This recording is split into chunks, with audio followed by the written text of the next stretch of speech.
हरे कृष्णा। सभी वैष्णव भक्तों के चरणों में दंडवत प्रणाम। गोवर्धन पूजा या अन्नकूट पीछे की कथा क्या है, आज हम श्रवण करेंगे। गोवर्धन पूजा या अन्नकूट पूजा भारत और नेपाल में देवताओं के राजा इंद्र और भगवान की विजय के उपलक्ष्य में, भगवान श्री कृष्ण की विजय के उपलक्ष्य में देवताओं द्वारा मनाई जाती है। भगवान कृष्ण ने वृंदावन के लोगों की प्रकृति की पूजा करना सिखाया।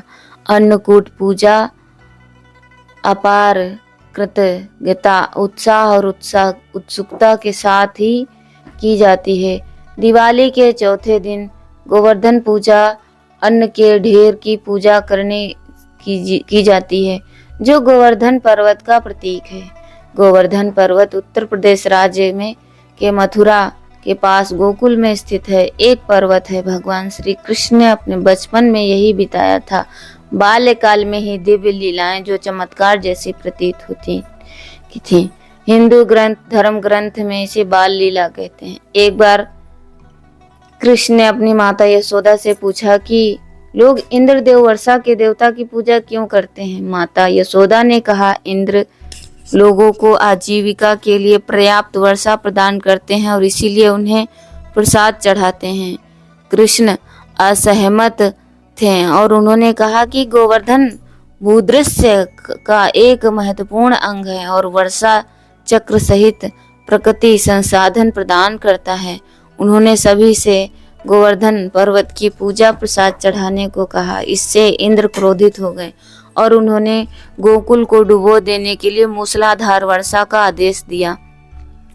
गोकुल के चिंतित लोगों ने श्री कृष्ण से उसकी रक्षा करने की प्रार्थना की।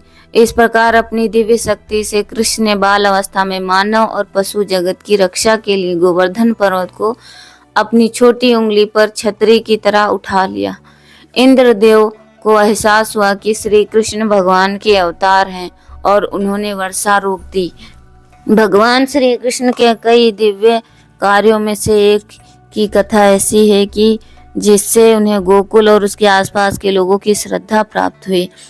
गोवर्धन पूजा या अन्नकूट के पीछे की कथा। एक दिन भगवान श्री कृष्ण इंद्र को सबक सिखाना चाहते थे। उन्होंने वृंदावन वासियों को गोवर्धन पर्वत का सम्मान करने के लिए राज्य किया, जिसकी उपजाऊ मिट्टी पर गाय बैल चढ़ते हैं, और उन गायों बैलों का सम्मान करने के लिए जो दूध देते हैं और जमीन जोतते हैं।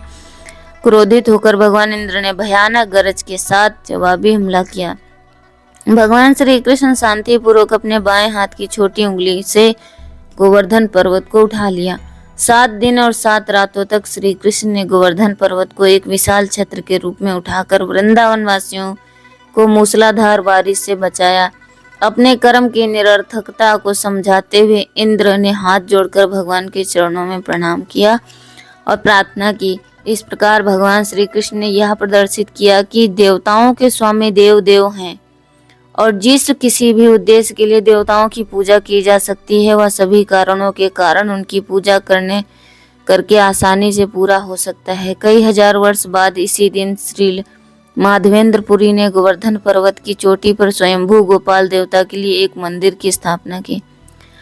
भक्तगण अनाज, घी और सभी प्रकार के दूध से बने व्यंजनों से विभिन्न प्रकार के व्यंजन तैयार करते हैं। भोजन को एक छोटे से पहाड़ की तरह ढेर करके भगवान को अर्पित किया जाता है, फिर इसे प्रसाद के रूप में सभी में वितरित किया जाता है। इसीलिए इस त्योहार को अन्नकूट भी उत्सव कहा जाता है। गोवर्धन पूजा का महत्व। गोवर्धन पूजा इसलिए भी महत्वपूर्ण है क्योंकि यह एक प्राकृतिक संसाधनों के संरक्षण का संदेश देती है। हिंदू धर्म में प्रकृति माता की पूजा हमेशा से एक अभिन्न प्रथा रही है। पर्वत पूजा का मुख्य उद्देश्य हमेशा से ही संवेदनशील और बहुमूल्य प्राकृतिक संसाधनों का संरक्षण और सुरक्षा रहा है। गोवर्धन पूजा प्रकृति के महत्व, कृतज्ञता और भक्ति की शक्ति का स्मरण कराती है। इस दिन भक्त अन्नकूट नामक खाद्य पदार्थों से बनी एक पर्वत जैसी संरचना तैयार करते हैं, जो गोवर्धन पर्वत का प्रतीक है। यह भगवान श्री कृष्ण के प्रति उनकी सुरक्षा और आशीर्वाद के लिए कृतज्ञता प्रदर्शित करता है। अन्नकूट में विभिन्न शाकाहारी व्यंजन, मिठाइयाँ, फल, अन्य खाद्य पदार्थ शामिल होते हैं और इन्हें मंदिरों में या घर पर व्यक्तिगत रूप से अर्पित किया जाता है। भक्त अनुष्ठानों और प्रार्थनाओं में भी भाग लेते हैं और भगवान श्री कृष्ण को समर्पित भक्ति गीत गाते हैं। गोवर्धन पूजा एक स्थायी और पर्यावरण अनुकूल जीवन शैली को बढ़ावा देने के लिए महत्वपूर्ण है। यह प्रकृति संसाधनों के संरक्षण, प्रकृति के प्रचुर उपहारों को स्वीकार करने और सभी जीवों के परंपरा संबंध को समझने के महत्व पर बल देता है। गोवर्धन पर्वत पर अपने आप में एक धार्मिक महत्व रखता है और इस स्थान पर दर्शन करने से मनुष्य को उसके सभी पापों से मुक्ति मिल सकती है।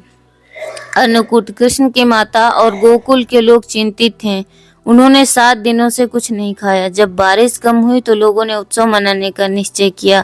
गोकुल के हर घर में कृष्ण के प्रति कृतज्ञता व्यक्त करने के लिए बड़ी मात्रा में विभिन्न प्रकार के भोजन व्यंजन लाए गए। इस भोजन के पर्वत को अन्नकूट के नाम से जाना जाता है। तब से हिंदू इसे मानते आ रहे हैं। 56 भोग। एक और किंवदंती है कि कृष्ण की माता यशोदा उन्हें दिन में 8 बार भोजन कराती थीं और कृष्ण ने गोवर्धन पर्वत को थामे हुए 7 दिनों तक कुछ नहीं खाया। इस प्रकार उत्सव के लिए श्री कृष्ण के पसंदीदा व्यंजनों के 56 या तैयार किए गए। इन व्यंजनों में दूध से बने व्यंजन, चावल के व्यंजन, नमकीन, नाश्ते, फल, मेवे, सूखे मेवा, अचार, अन्य पकी हुई सब्जियां शामिल थीं। 56 भोग भगवान श्री कृष्ण के जन्मदिन जन्माष्टमी पर भी प्रचलित है। ध्यान देने योग्य बात है कि 56 कोई निश्चित संख्या नहीं है, बल्कि यह समुदाय की प्रत्युरता और सामूहिक प्रयासों का प्रतीक है। तो हमें भगवान को भोग लगाना चाहिए। अगर 56 भोग नहीं बना सकते तो हमें भगवान के नाम का जाप करना चाहिए। हरे कृष्णा कृष्णा कृष्णा हरे हरे, हरे राम राम राम हरे हरे। और भगवान को मानसिक पूजा करनी चाहिए। जैसे आपकी स्थिति नहीं है तो एक भोग तो हम बना ही सकते हैं कढ़ी चावल का, और साथ में खीर का भगवान को भोग लगाएं। हरे कृष्णा।